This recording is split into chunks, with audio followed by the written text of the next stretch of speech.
Eta orain, lehenengo mahai inguruari emango diogu paso, eta hor, ikusi nahi duguna da, Gipuzkoaren komunitate horretan, ze bilakaera historikoa eman den, eta baita, gure orainare aztertu nahiko genuke. Zeintzuk dira gure indarguneak komunitate bezala, zeintzuk dira gure ahuleziak, eta nola aldatu den ere babes sistema azken hamarkadetan. Horretarako, Aubisa Fundazioko patronatuko idazkaria eta Eusko Jaurlaritzako lan eta gizarte segurantza sailburu hori izango dugu gurekin, Martin Auzmendi, baita elkartuko zuzendaria den Mikel Malkorra ere, eta Kutxa Fundazioaren Aliantza Ekosozialen proiektuaren arduraduna den Garbina Etxezar, eta euren ikuspegiak azkenean osagarriak izango baitira. Bukaeran 10 minutu izango dituzue, galderak egiteko, beraz. Zerbait badatorkizue, burura apuntatu eta gero bukaeran egingo dizkiegu galdera horiek. Tira agertokira hurbildu daitezela mesedez, Mikel Malkorra, Martin Auzmendi eta Garbine Etxezarreta. Txalo bat, gerri asko.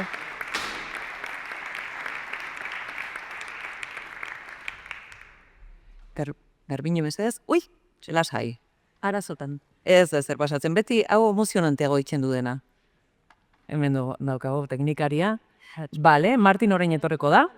Bitarte horretan joango gara pixkanaka gure tokiak hartzen. Zer zaudete denok? Ondo? Bai, zerbait behar baduzu esan, Oso ondo, eseritzen goaz, Martin ere orain etorriko da. Tira, gauza asko ere esan dira orain arte, Nik uste dut alako argazki eder bat ere jarri gutela aurrean, aurrekoek, beraz horren ingurua horri ere eusten joango gara. Ados? Martin, orain batuko da gurera, eta bitarte horretan, galdetu, bera, hortxe dago, Martin, hemen. Zure notak hartu nahi dituzu, ezta?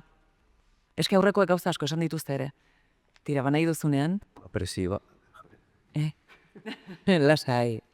Gaur gaina esan dugu, denborarekin hartu behar ditugula gauza, gero kontrako esango dizuet, baina orain goz horrela. Zuek erakunde desberdinetan parte hartzen duzue, lan egiten duzue. Nola irudikatzen dute zuen erakundeek komunitatea? Ze gauza potolaz ari gara, eta beti ere kontzeptutik ere hasi behar dugula, badakigu, ez? Ze azkenean, 21. mende honetan, aurretik ere esan dute, aldaketa ugari izan dira. Beraz, Garbine, zu hasiko zara ondo baderitzezu. Ondo, oso ondo. Entzuten da? Bai. Nik, lehen da bizialare matiz txiki bat egin nahi nuke. Norain esango ditu danak eta gizte ditugunak ere.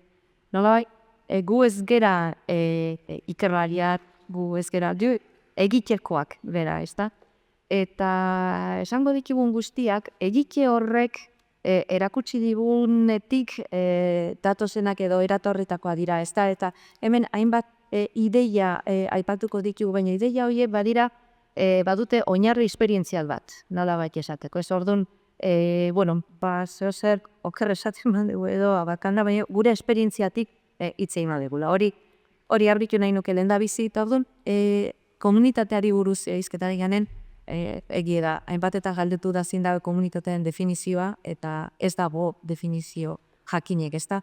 Baina, ezaugarri batzu kontutan hartuta lantzen dugu komunitatea.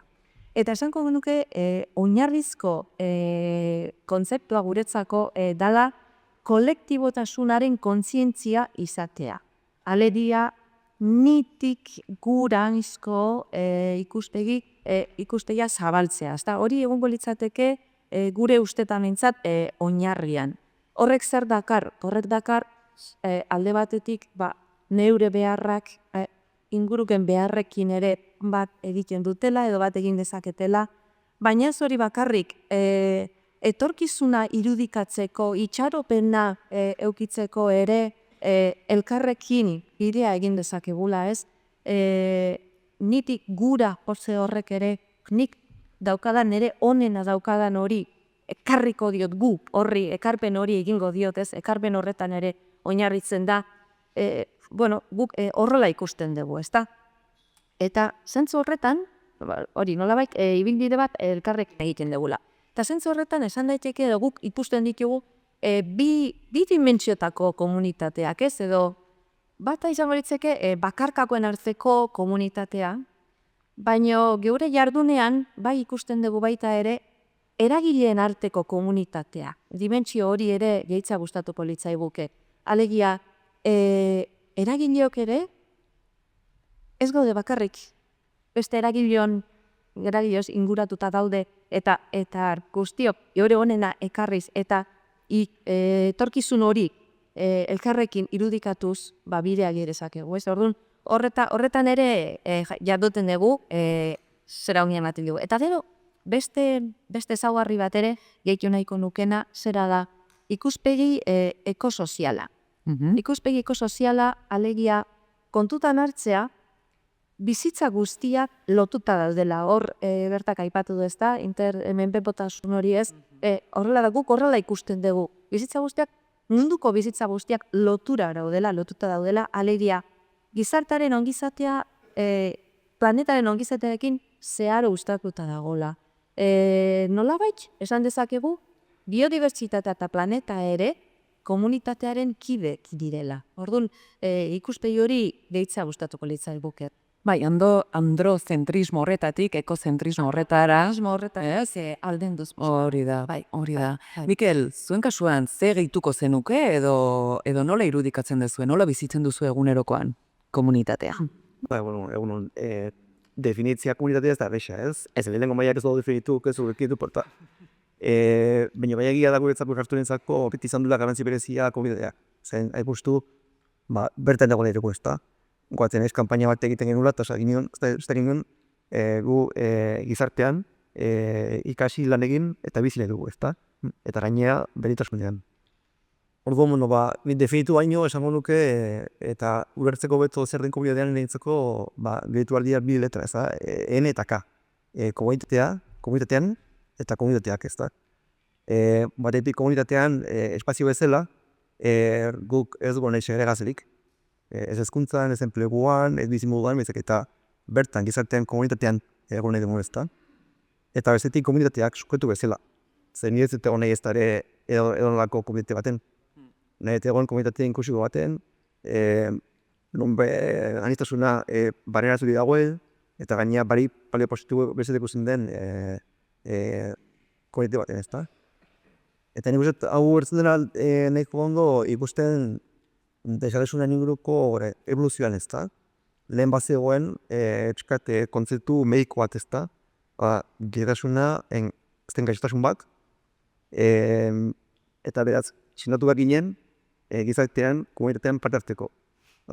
Pixua jartzen zen guregan ez da. Gaur egun ez dago eredu hori. Gaur egun dago eredu soziala. Gehtasuna dator sorturik bi faktoren artik. Batetik faktore medikoak, noski, nega ez tozun badakat, nire bezitik faktore sozialak. Hau da, ingurua, jendene jarrerak, politika publikoak, behaz, komunitateak karantzion deaka. Adibidez, gero guzti egoten baina kafetegi batera, prestatzen zeraftzea, eta bari modia erizkardia denokoaz, da berdinak ea. Koska bali badago, guzti esaztuko dira, hemen gelan gauden gutxi batzu baina, ezik ez da. Orduan, nola den ingurua, nola den pertsonen jarrera, nola den komunitateak garantzi bereziaka pertsonengan. Bai, leno bertak esan duena azkenean, ez? Privilegioetatik ere utzi behar diogula, kontzientziatik egin behar dugula legia, denok, ez? Irisgarritasun berdinak ez ditugula gauza berdinetara, eta hala behar luke giza eskubideen, ez? Aldetik ikusita. Martin, zure kasuan, nola definitzen duzue komunitatea eta gaur egun, ez? Bizitzen duen aldaketa guzti hauek aintzat harturik, nola birdefinitzen duzue, akaso? Komunitatea. Komunitatea, albidez gure esparruan Gipuzkoa hartuta, ez da? Hitz egin dezakegu komunitate batetaz edo komunitateak dauzkagu. Komunitateak. Egia da, azkenean identitate anitzak, baina badauzkagu identitate batzuk, norbera erosoago edo identifikatuago sentitzen gaituenak, baina baita ere hortan, lehenago hemen gure aurretik hitz egiten ari direnak hori adierazi digute, identitate ezberdin horiek elkarren artean uztartu eta eta komunitate osoago bat osatze hortan, hor badaukagu zera, ezta? Orduan, nik uste dut daukagula zera bat, adibidez guk, gure fundazioa sortu zen afagi, Alzheimer eta dementziak dituzten senitartekoen elkarte batetik, eta guk erakunde hau sortu genuenean zertan pentsatzen ari ginen. Bueno, ari ginen pentsatzen dena administrazioen esku ezin genuela utzi, eta bazegoela behar bat erantzuteko, bultzatzeko erantzunak baita ere, gure gizartean sortzen ari ziren arazoei, ezta? Arazo, guk daukagu arlo parzial bat, osea da, Alzheimerra eta dementziak dituzten edo eragindakoen gai hori dugu gure, eta baita ere, zartaroarena eta gai horiek, ezta? Baina, orokorrean nik, hor daude definizioak bat daude, adibidez, badago bat, historiagile eta soziologo, ez dakileno berrodima ipatuko zuten, Max Weberrena esaten duena, komunitateak, beak definitzen du komunitatea, bakoitzaren erabakietan oinarrituta, helburu komun baterantz elkarlanean aritzea, ezta? Eta bere konzepzioa gehiago dago oinarrituta, eta batez ere dago oinarrituta elkarlanean. Interes partikularren gainetik elkarlanean helburu komun bat lortzeko, ezta? Orduan hori, nik uste dute hor eman da norabide oso luzea azkeneko hamarkadetan. Eta nik uste dut garai batean komunitate bezala gizarteari ematen zitzaion erantzunak espazio publikotik erantzuten joan dira, maila batean. Eta hor badago, noski, eta alde batetik zorioneko eraldaketa bat, aldaketa bat, eskubideak komunitate hortan, geroz eta gehiago eskubide ezberdinak, esklusioaren aurkakoak, arlo sozialean, zaintzan orain, gero sartuko gara segurazko ere zaintzan. Baina, orduan hor, nik uste dut, egon direla aldaketa, hainbat aldaketa, nik uste dut zorionez batzuk ongi etorriak, baina horrek baita ere egin ditu aldaketak komunitate bezala, gizarte zibiletik. Gaur beste errenko batzu daude, beste arazo batzuekin aurkitzen gara, eta hor segure asko ere bai gaudela momentu oso garrantzitsuan. Gero sartuko gara. Gero sartuko gara bai gure indarguneetan, aulezietan, gaur egun, ez? Gaurkoari eutxita. Egia da kontzeptualizazioa beti ere dela oso abstraktua. Zer egiten duzu ez zuek, guzti hau lurrera eramanez, egunerokora eramanez, ze ekimen eramaten dituzue aurrera, babes soziala babeste aldera, ez da? Eta komunitate hori mantentze aldera, Mikel, zuen kasuan? Guk egiten duguna, nik aipatuko nuke, jarduera programa edo ekintza berezia baino, bizkat ze printzipitan oinarritzen garen, ez da? Gehien bat eskubideen ikuspegia, baita ere, garrantzi berezia ematea gure defendatzea gure eskubideak, zenko baino beto gure eskubideak defendatzeko, baina bereziki netzako printzipio parantitxo bat ez da, normalizazioa. Normalizazioa da gabiz neko itxusia. Itxusia da berez, baina beharrezkoa ere. Esan nahi garrantzitsua da, ez da? Hau da, ez ditugu nahi gune bereziak pertsonara ifuntzako, baizik eta egon nahi dugu gizartean, komunitatean, ez da? Eta berintasunean. Eta isladatzen da, kanat esparrutan. Beti, ez ditugu nahi, ikastetxe bereziak guretzako, ez ditugu nahi enpresa bereziak guretzako, eta ez ditugu nahi bizitoki bereziak guretzako, ez da? Nahi dugu egon bestarretara dauden espazioetan. Eta isladatzen da, piskat gure egunerokotasunean, ez da? Aldiri ez bera egun gutxi batzu, dituzigun guraso batek, bere alabak zakola bitabesuna, eta ditzizigu piskat bilatzeko bere efertu bezalatu batek ditu, aizeldiko jarduera bereziak, ez da? Bere alabentzako. Hori ez da gure eredua. Batzen ginen, ez?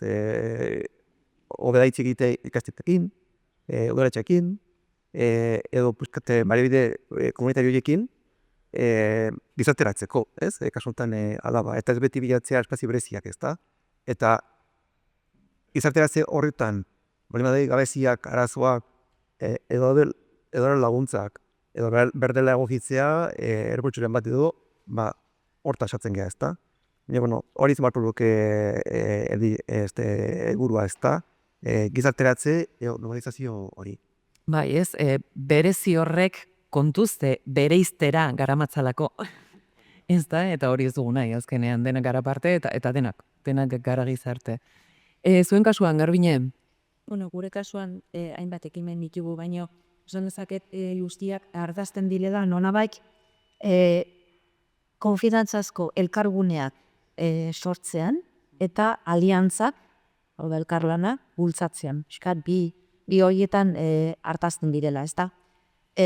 Alde batetik, baden espiragazteak sariak, ez da hor, edizio bakoitzean 5 gazte saritzen ditugu, zeinak badute gizitza ibilbide konprometitu bat, ez da? Eta hori bihurtu nahi dugu gaztetxentzako erreferenteetako bat, ez da? Hori erreferente bihurtzea. Orduan, sari ez dain, zer egiten dugu, beraien arteko topaketak antolatzen ditugu, beraiek elkartzen dira, eta beraiek esan da, elkartze horiek bereetzako arnasguneak izan dira. Nolabait, ikusi dute beste batzuk ere badirela green eraldaketarako brin hori dutenak, beraien antzeko egoeran daudenak, ez? Eta hori partekatzeak babesa eman die. Orduan horrek ere, ez da, kolektibotasun horrek esentzu horretan babesa ematen du. Era berean, gazte ekolirrak programa baita ere, ez da, hor, non, pertsonak jada ekosozialki sensibilizazio maila handi bat daukaten pertsonai, tresna batzuk eskaintzen dizkiegun alde batetik, argumentario sendo bat edukitzeko, eta bestetik, bere ingurunean, benetan eragile izateko, hor lidergotza edo, lidergotza kolektibo, esango dezagun, tresna batzuk eskaintzen dizkiegu, eta berdin, ez, beraiek ere, badira, begirada kritiko horretatik, eraldaketarako grina duten pertsonak, eta elkarrekin, sentitzeari, eta elkarrekin aritze horrek, ematen dialako babesa, ez da. Eraberen, lehen aipatu dut, ez da bizka bat, eragileen arteko komunitatea hori ere, lehen, aipatu duzu desafieko sozialetarako aliantzak, ez da, dir laguntza batzu dira, eta bide laguntza bat ere, bada ez, zein da horren helburua. Horren helburua bada bi erronka nagusiri erantzutea, alegia bidezko transizio ekologikoa bizkortzea, eta bidezkoa izango baldin bada, Gipuzkoan desberdintasunak murriztea. Hori, bi erroka potolo hori erantzuna, baina nola eman erantzuna?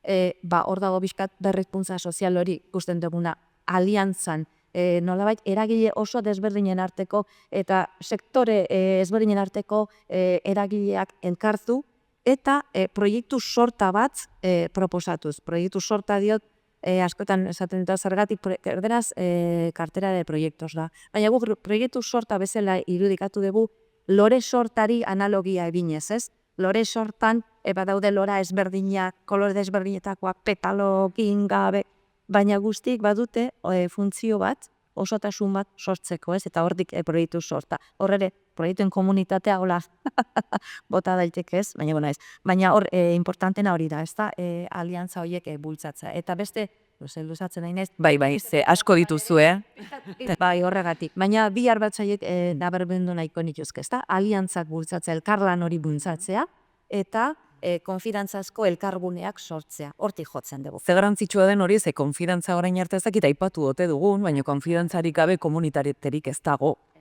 Azkenean hortan datza ez, aldez aurretik euki behar den zerbait da, eta gero akaso sendotu egin behar dira binkulazioen bitartez aliantza horiek. Azkenen loturak dira. Hori da, loturak dira. Eta gaina ze garrantzitsua zuek egiten duzuen hori, ze gazteen artean askotan, ez?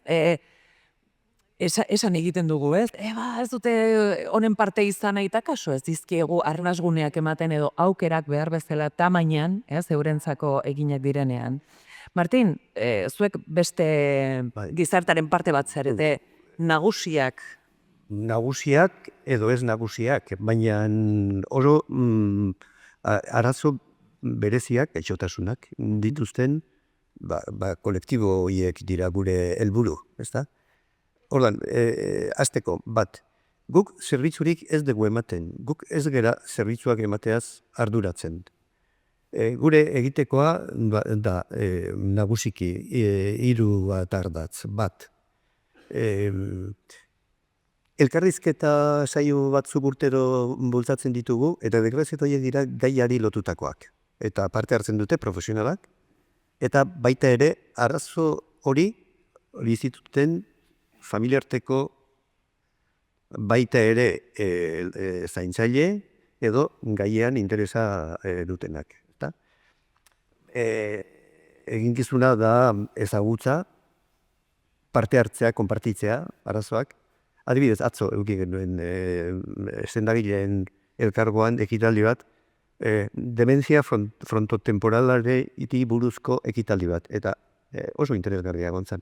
Gehienak ziren, hori neronen zateren nahiko ez ezaguna zen gai bata. Osea, dementzien barruan espezifiko bat. Eta ospitaleko zerbitzu burua, neurologiako zerbitzu burua egon zen, eta gai hortan, ni gaina harrituta utzi ninduen, ez gaude hain gaizki.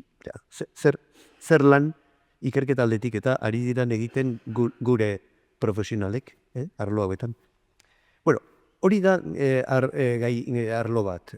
Bi, baita ere, beste elkarte batzuekin, proiektu batzuk lantzen ditugu, beste, gai hauen inguruan, edo adinekoen inguruko elkarteekin. 3 hitzarmen ditugu sinatuak elkargo profesionalekin, sendagileen elkargoa, erizainen elkargoa, eta baita ere arkitektuen elkargoa.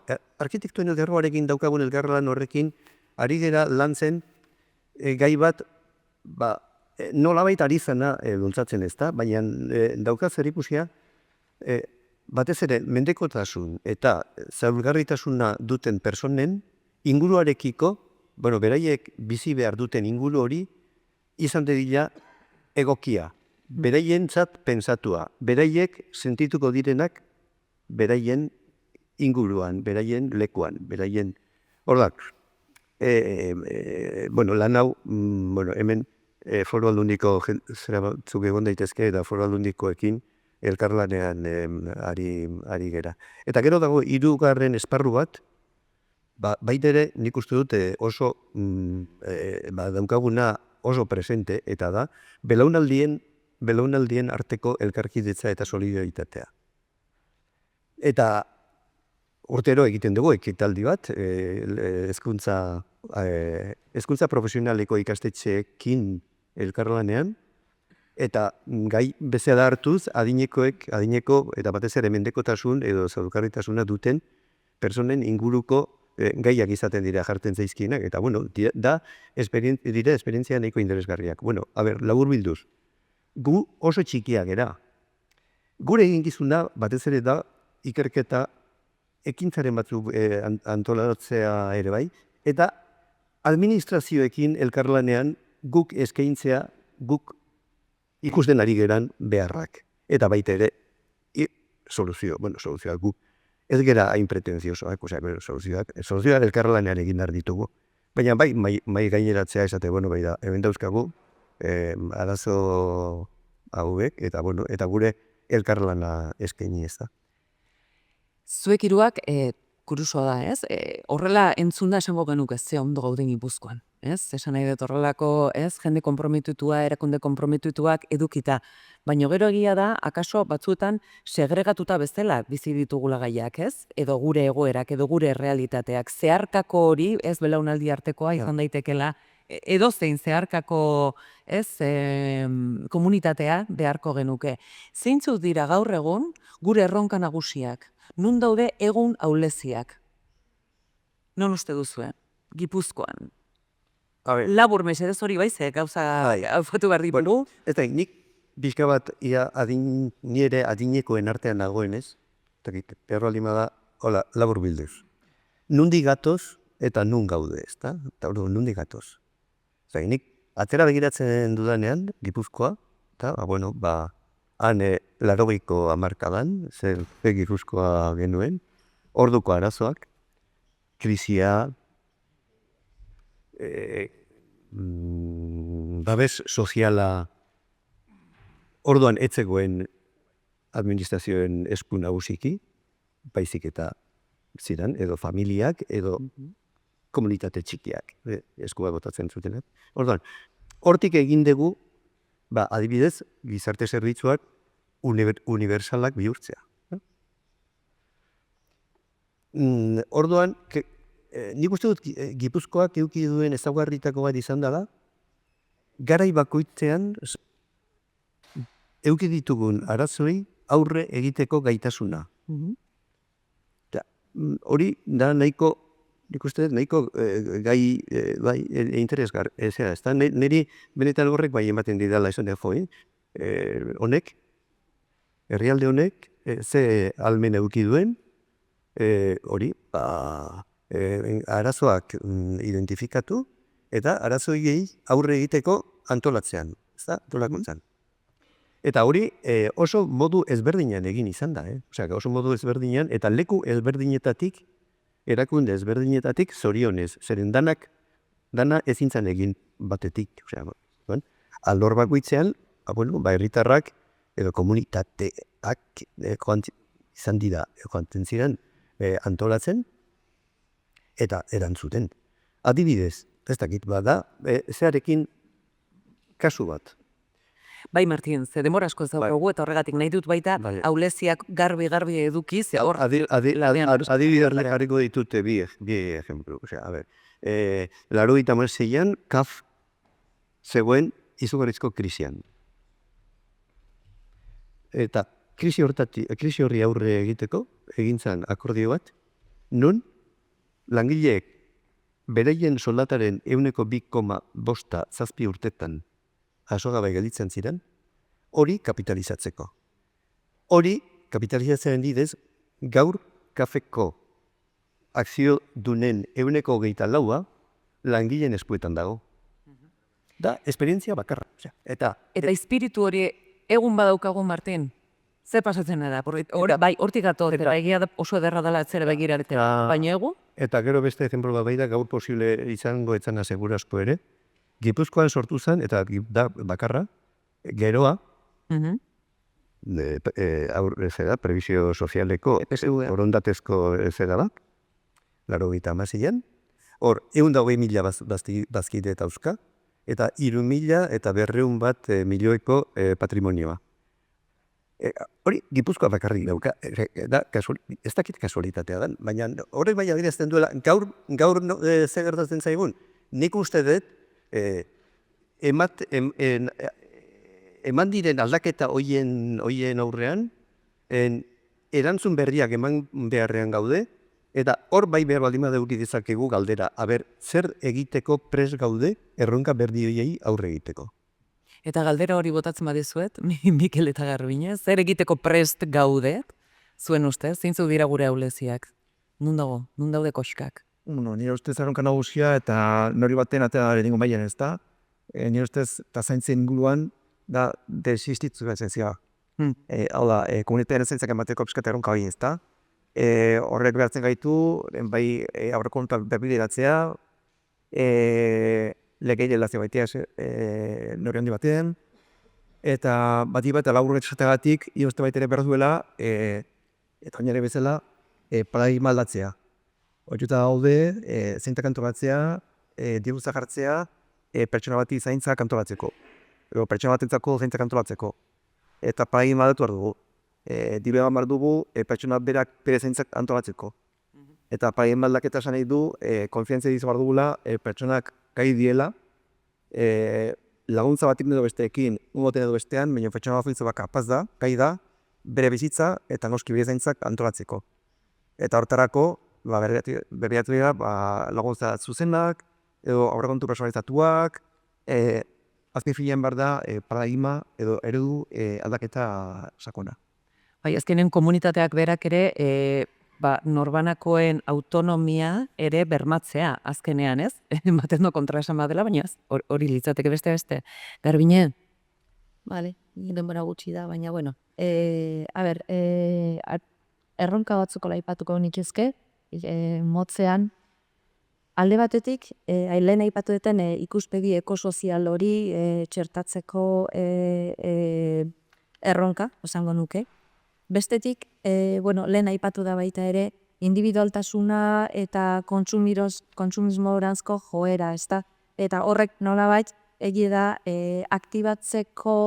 gutxiago aktibatzeko arriskua ekar dezakela, ez? Orduan, oreka. Individualitatea bai landu, azken finean emango baldin badet eduki egin behar dut, baina eraberean gu horretan pentsatuz, ezta? Oreka hori bilatzea eta bizitza ohitura jasangarriak horrekin lotzen ditugu, bultzatzea, ez?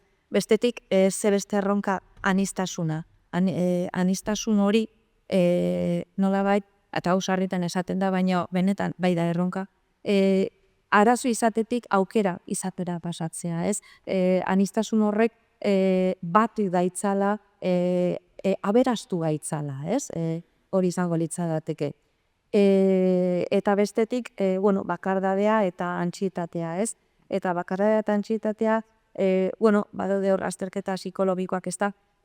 Norbea bere buru barrura begira dagoenean nolabait areagotu egiten dira, eta aldiz begirada zabaltzen degunean eta ingurunereko beharrak ere nolabait, eta inguruneko egoerak horra begiratzen degunean nolabait lausotu egiten da pixka bat bakardade eta antsietate hori, ez da? Orduan zentzortan babesa ere bai.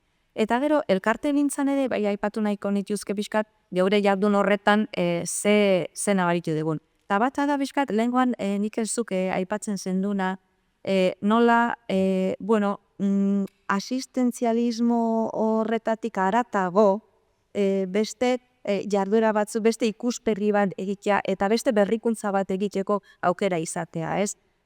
Hori, arrisku hori bai ikusten dugu, eta orduan hor bai izten dugula, nolabait, zuzendaritza batzorde ahalduz behar direla, aurrera egiteko, eta ez estankatzeko nolabait, ez?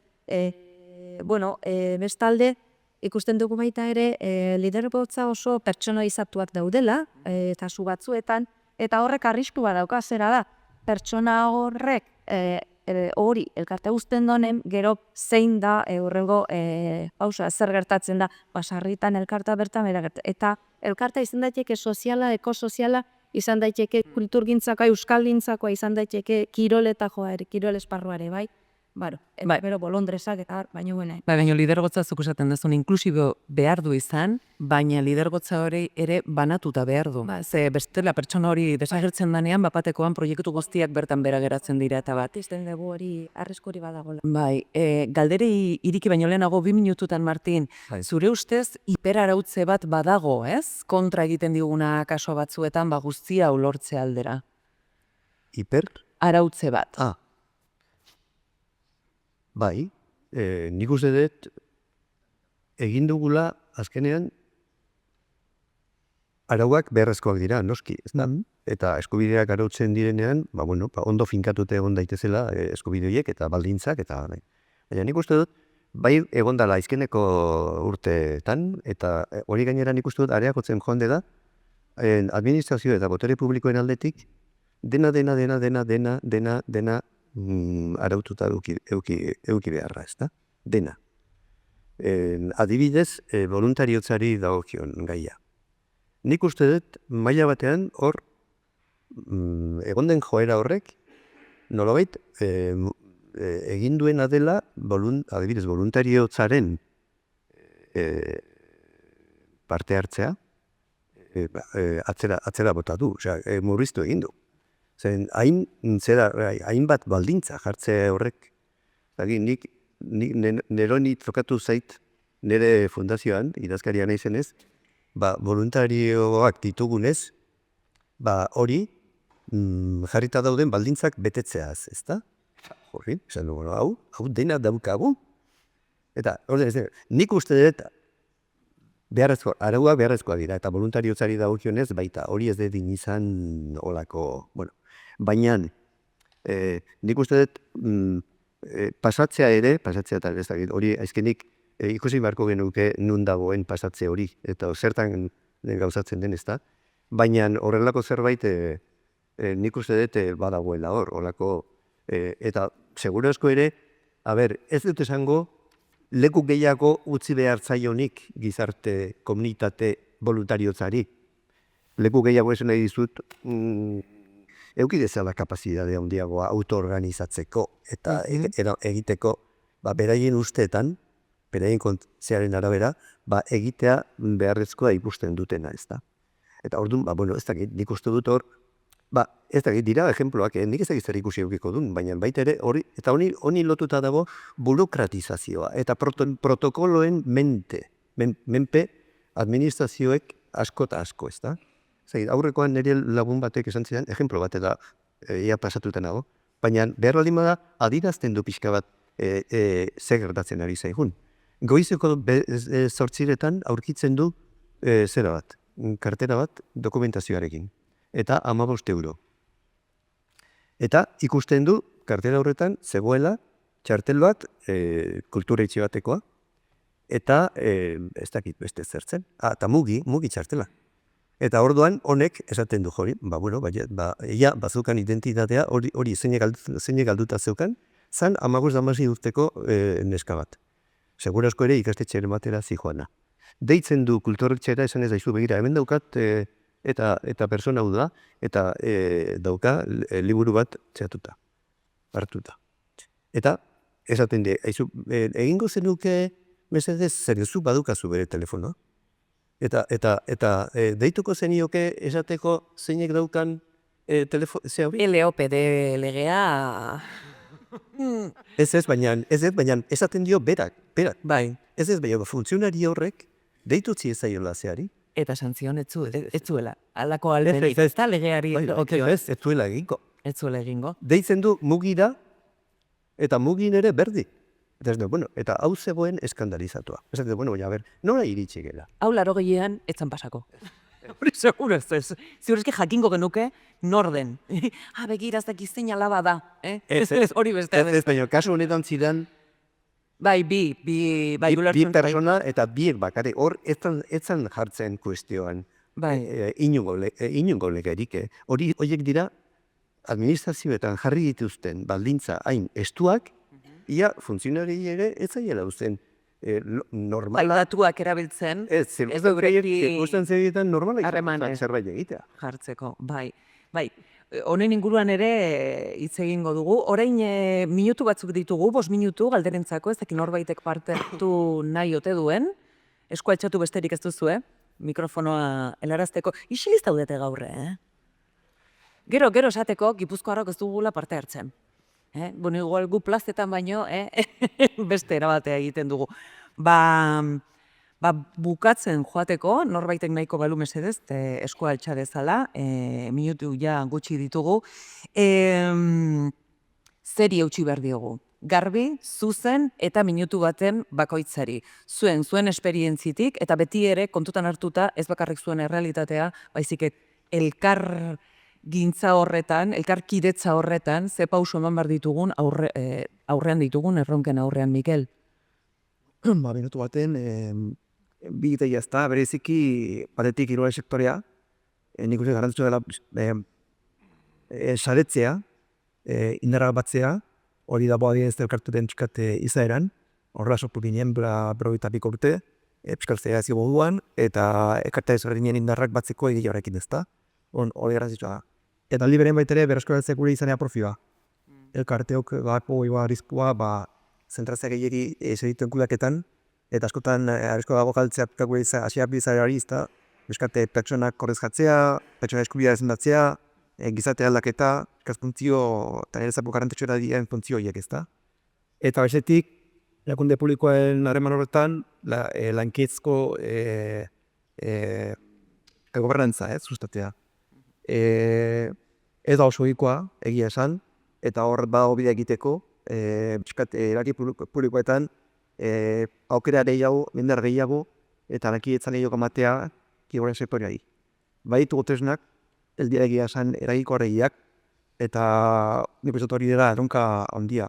Egon da, Gipuzkoan etorri zuen ekiz, proiektua, nire baten indargaldu du, baina oain ez bada, baina horrenago nik uste dut peskotu behar dela pixkat kontzeptu hori. Langiezko gobernantza, ideia hori, erostatu, Gipuzkoan zehazki finean da baitere komunitatea indartzea. Hori da, bai horixe. Eta za garrantzitsua esan duzuna ere bai. Ez gara zerbitzu emaileak, ez? Horretarako beste batzuk ditugu eta Arbine. Nik zurekin guztiz bat ebitzen dut, ezta? Eta bueno, esango nuke, hasiret esanez oinarritzen dugula kolektibotasunaren ikuspegitik, esango nuke horri eutsi dezaiagun, ezta? Geure izaera eta geure ingurunea ikuspegi kolektibo horretatik begiratzen jarraitzea. Ze hori egiten baldin badegu, badator elkartasma, badator saretzea, badator beste guztia eratorriko da, ez jatorrian hau dago. Hola, labur esateko, esango nuke, honi eutsi ezaiegun, eta hau, sordarin, tresnak, abaguneak jartzen, ekarpenak egin ditza. Gure izanari eutsi, gure senari entzun, ez? Hortik baikatoz. Partien zure ustez? Nire ustez, nik uste daukagula erronka galanta bat. Iritzik eran zera honi eustea. Zeren, nik uste dut, segurazko ere, ez gerala hain konstiente, zer daukagun. Eta horrek galtze eramaten gaitu berbalimada galtzea perspektiba bat ez da. Daukagun gizarte arazo guztiekin, nahiko gizarte, kohesionatu, orekatu xamarra, Gipuzkoa, alde hortatik gainera da, segurazko ere, aurreratuenetakoa, ez da, daukaguna. Orduan, izango bat hori. Horretarako, nik bintzate, kapazte duzke bintzate zera beharrezkoak bat. Administrazioen arteko baita ere elkarlana gehiago. Baliabideak alkarrekin gehiago aprobetxatu. Zer, nik uste dut hor badaudela, egon daitezke gabezi batzuk. Nik igual hau ontan sartzea ez da oso gai zera, baina nik udaletxe batzuk hor informazioetatik, baina ikusten dudanean, beraien almenak betetzeko esaten dutenean ez daukatela beharrein baliabide, eta ikusten dudanean ari direla erabiltzen bitartekoak, beraien egitekoak ez direnetan, esaten du, orduan, hau ez litzateke izan behar, ez da? Zera. Baita ere elkarlana gehiago gizarteko erakundeon artean. Nik uste dut gehiagi gaudela sartuta gure inerzietan eta gure erakundeen txokoan. Eta nik uste dut hor bulta bat eman behar diogula zera honi. Nik uste dut hau ez dela. Nik uste dut ez dela.